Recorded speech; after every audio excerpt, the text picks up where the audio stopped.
नमस्कार बच्चों, मैं कुछ वाक्य पढ़ूंगी। आप बताइए कि उनका क्या अर्थ निकलता है। श्री राम युद्ध किया, उन्होंने रावण मारा। श्री राम ने रावण को तीर मारा, उन्होंने धर्म की रक्षा रावण को मारा। राम के धनुष तीर छूटा। ये सभी वाक्य जब मैं पढ़ रही हूँ तो आपको लग रहा है कि इन वाक्यों में कुछ ना कुछ कमी ज़रूर है ना। लग रहा है ना कि इन वाक्यों में कहीं ना कहीं कोई ना कोई कमी ज़रूर है और इन वाक्यों को समझना थोड़ा मुश्किल है। तो इसीलिए मुश्किल है बच्चों, क्योंकि मैंने इसमें कारक चिन्ह नहीं लगाए हैं। जब हम इसमें कारक चिन्ह लगा के पढ़ेंगे तो इनका अर्थ हमें स्पष्ट हो जाएगा। तो पहले हम कारक की परिभाषा पढ़ेंगे। संज्ञा या सर्वनाम के जिस रूप से वाक्य के दूसरे शब्दों का या क्रिया से उसका संबंध ज्ञात हो उसे कारक कहते हैं। अर्थात संज्ञा और सर्वनाम के बीच में कारक चिन्ह लगा के वाक्य के दूसरे शब्दों से या क्रिया से उसका संबंध हम प्रकट करते हैं, वह शब्द कारक कहलाते। जैसे श्री राम ने युद्ध किया, उन्होंने रावण को मारा। श्री राम ने रावण को तीर से मारा। ये सभी शब्द कारक हैं, जैसे से, को, ने। इनकी वजह से वाक्य स्पष्ट रूप से हमें समझ में आ रहे हैं। इनके न रहने पर वाक्यों का अर्थ ठीक से समझ में नहीं आता है। श्री राम युद्ध किया में वाक्य का अर्थ अस्पष्ट है, अतः वाक्यों के अर्थ को ठीक से जानने के लिए चिन्हों का प्रयोग आवश्यक है। इन चिन्हों को कारक चिन्ह कहते हैं। हिंदी भाषा में 8 कारक होते हैं। पहला, कर्ता कारक। संज्ञा या सर्वनाम का जो रूप क्रिया को करने वाले का बोध कराता है उसे कर्ता कारक कहते हैं। इसका विभक्ति चिन्ह ने है। जैसे राम ने रावण को मारा।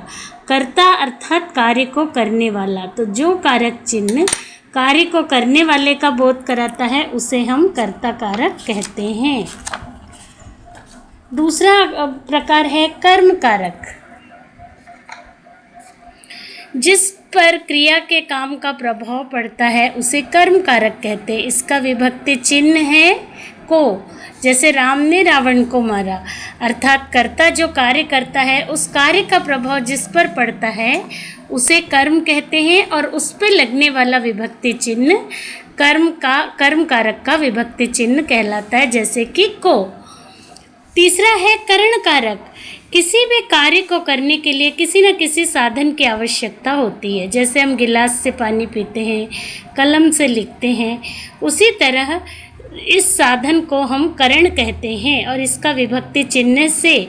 जैसे राम ने रावण को तीर से मारा, हमने गिलास से पानी पिया, इसमें से करण कारक है क्योंकि राम ने इस साधन द्वारा कार्य किया है। करण कारक की पहचान के लिए क्रिया में किससे, किसके द्वारा, किसके साथ आदि का उत्तर संज्ञा में मिलता है। जैसे राम ने रावण को किससे मारा? तीर से मारा। चौथा प्रकार है संप्रदान कारक। कर्ता जिसके लिए क्रिया करता है उसे संप्रदान कारक कहते हैं। इसका विभक्ति चिन्ह के लिए, जैसे राम सीता के लिए फल लाए या माता ने भिखारी को भोजन दिया। इसके संप्रदान कारक के विभक्ति चिन्ह को और के लिए। पांचवा प्रकार है अपादान कारक। संज्ञा या सर्वनाम के जिस रूप से एक वस्तु का दूसरे से अलग होने का बोध हो उसे अपादान कारक कहते हैं। जैसे राम अयोध्या से वन गए। अपादान कारक यानी कोष्टक में हम लिख सकते हैं कि अलग होने के अर्थ में, क्योंकि बच्चों करण का विभक्ति चिन्ह भी से है और अपादान का भी से है, इसीलिए अपादान कारक के साथ हमें लिखना है अलग होने के अर्थ में। जैसे राम अयोध्या से वन को गए, तो अयोध्या से गए इसका अर्थ है कि अयोध्या उन्हें छोड़नी पड़ी, तब वो वन को गए। पेड़ से पत्ते गिरे, तो पत्तों ने पेड़ का सहारा छोड़ा और वो ज़मीन पे आ गए, इसीलिए उन्हें पेड़ से अलग होना पड़ा, इसीलिए उन्हें अपादान कारक कहते हैं। छठवां प्रकार है संबंध कारक। वह संज्ञा या सर्वनाम शब्द जिससे एक वस्तु या व्यक्ति का दूसरे से संबंध बताया जाए उसे संबंध कारक कहते हैं। जैसे राम दशरथ के पुत्र थे, तो राम का दशरथ के साथ क्या संबंध था, वो उनके पुत्र थे। और इसके विभक्ति चिन्ह है का, के, की, रा, रे, री, जैसे वह मेरी बहन है। इस तरह से संज्ञा या सर्वनाम के साथ में जो विभक्ति चिन्ह संबंध बताता है। 7वां प्रकार है अधिकरण कारक। शब्द के जिस रूप से क्रिया का आधार प्रकट हो उसे अधिकरण कारक कहते हैं। इसका विभक्ति चिन्ह में, पे, पर, अर्थात पुस्तक मेज पर पड़ी है। किसी भी कार्य को करने के लिए आधार की ज़रूरत होती है और उस आधार को के लिए जिस चिन्ह का प्रयोग किया जाता है उसे अधिकरण कारक कहते हैं। गमले में पौधे लगे हैं, मछली पानी में तैरती है, ये सब अधिकरण कारक हैं और इसके चिन्ह हैं में, पे, पर।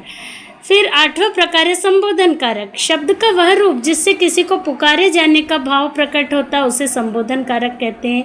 इसके विभक्ति चिन्ह हे, अरे आदि, जैसे हे राम, अरे मेरी किताब लौटाओ। इस तरह से हम हे और अरे का प्रयोग संबोधन के लिए करते हैं और इसे संबोधन कारक कहते हैं। कारकों को बताने वाले चिन्ह। अब हम पढ़ेंगे कारक, विभक्ति या परसर्ग। तो हम कारक के लिए जिन चिन्हों का उपयोग करते हैं उन्हें विभक्ति कहते हैं या परसर्ग कहते हैं। कारकों को बताने वाले जो चिन्ह संज्ञा सर्वनाम शब्दों के साथ लगाए जाते हैं उन्हें विभक्ति या परसर्ग कहते हैं। जैसे कर्ता, पहले कारक फिर विभक्ति। कर्ता ने, कर्म को, कर्ण से, संप्रदान को, के लिए, अपादान से। देखिए कोष्टक में लिखा है ना, अलग होने के अर्थ में संबंध कारक का, के, की, रा, रे, री। अधिकरण कारक में, पर, पे भी आएगा बच्चों। संबोधन कारक हे, अरे आदि, ये सभी कारक के विभक्ति चिन्ह हैं।